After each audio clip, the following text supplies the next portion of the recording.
Hello everyone, welcome back to my channel which is English decode. दोस्तों, आज फिर से एक नई शॉर्ट मोरल स्टोरी लेकर आई हूँ। इस कहानी के माध्यम से मैं आपको बताऊंगी इंग्लिश के बहुत सारे वर्ड्स जो इस कहानी में यूज़ किए गए हैं, और इसके साथ साथ कुछ ऐसे स्ट्रक्चर्स के बारे में भी हम बात करेंगे जो कि आपके लिए बहुत ही इंपॉर्टेंट है। तो चलिए बिना किसी देरी के शुरू करते हैं। देखिए, सबसे पहले देखते हैं हमारी स्टोरी का टाइटल, जो कि है सेल्फ हेल्प, यानी कि स्वयं मदद। अपनी मदद स्वयं करनी चाहिए। आपने ये सुना होगा कि जो लोग अपनी मदद करते हैं भगवान भी उसकी मदद करते हैं, और जो लोग भगवान के भरोसे रहते हैं आखिर में उनकी हानि होती है। तो क्या है कहानी, चलिए देखते हैं। Once a rich merchant left his city to go to another country for trade। देखिए, एक बार एक अमीर व्यापारी, रिच यानी कि अमीर, मर्चेंट यानी कि व्यापारी। रिच एक एडजेक्टिव है और मर्चेंट क्या है, एक नाउन है। लेफ्ट हिज सिटी मतलब अपनी सिटी को, अपने शहर को छोड़कर, to go to another country दूसरे देश में जाने के लिए, फॉर ट्रेड, ट्रेड यानी कि व्यापार, मर्चेंट यानी कि व्यापारी और ट्रेड यानी कि व्यापार। तो एक बार एक अमीर व्यापारी ने अपने शहर को छोड़ा दूसरे शहर में जाने के लिए, व्यापार के लिए। He went abroad a large ship। अब देखिए, he went abroad a large ship, large ship यानी कि बड़ा जहाज, और अब्रोड का मतलब होता है जहाज पर सवार होना, जहाज पर चढ़ना। तो he went abroad, वह जहाज पर चढ़ा, एक बड़े जहाज पर चढ़ा। He was carrying trunks full of gold coins and precious gems। He was carrying, वह अपने साथ लेकर जा रहा था, कैरी कर रहा था।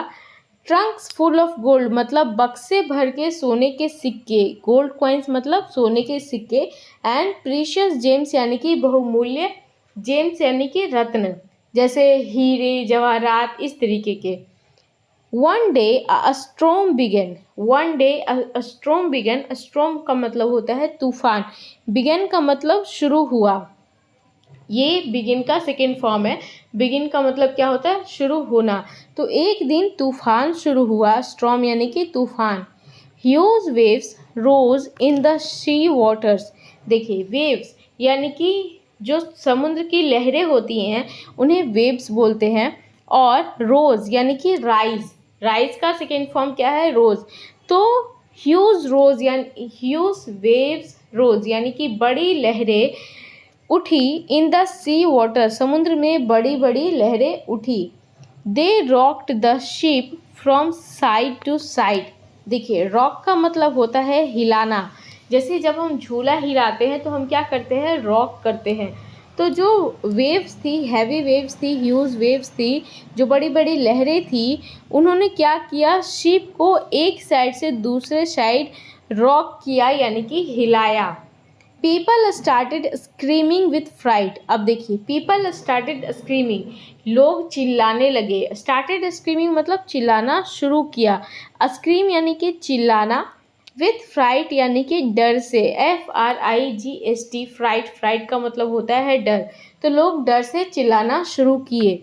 The captain and the crew were trying their best not to let the ship drawn.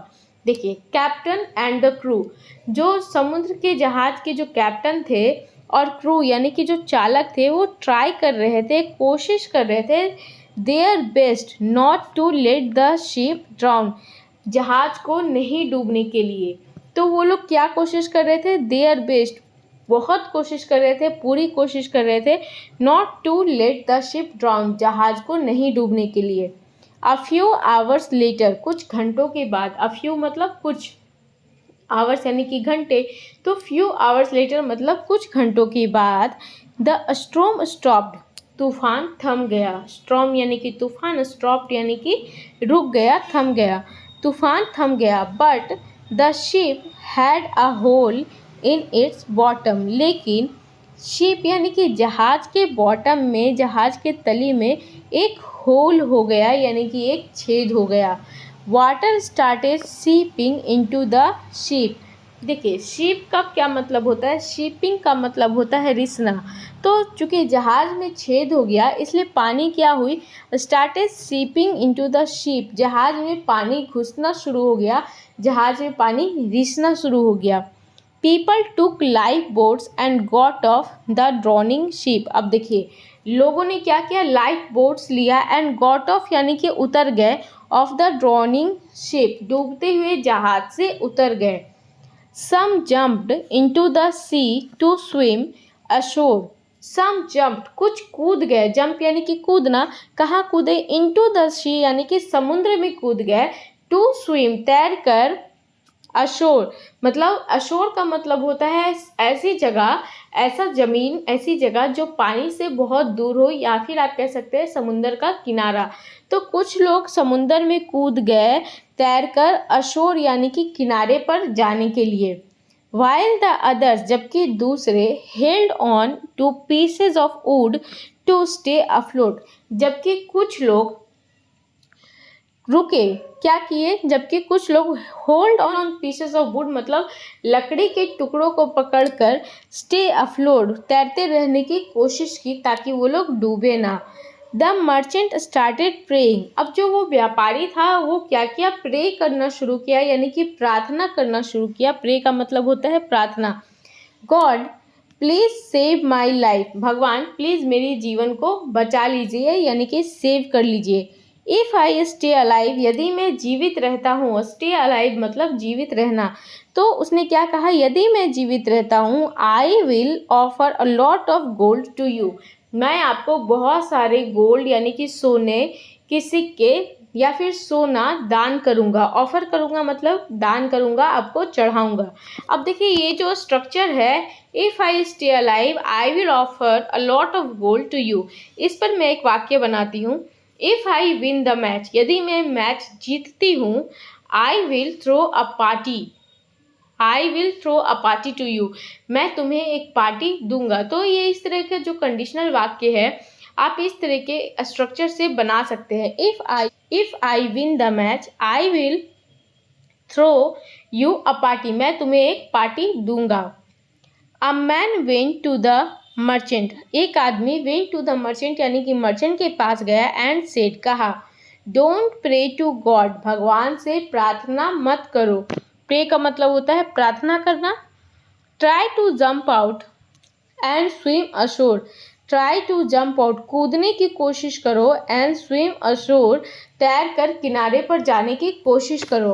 Remember याद रखो, God helps those who help themselves, भगवान उनकी मदद करते हैं जो खुद की मदद करते हैं। इस वाक्य को देखिए इंग्लिश में कितनी अच्छी तरीके से बोला है, God helps those who help themselves.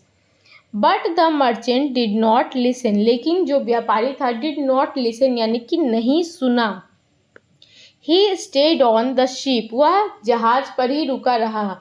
Stayed on मतलब जहाज पर रुका रहा। एंड केप्ट प्रेइंग और प्रार्थना करते रहा। सून जल्द ही द शिप ड्रॉन, जहाज डूब गया, ड्रॉन यानी कि डूबना। And the merchant went down with it, और मर्चेंट भी डूब गया। देखिए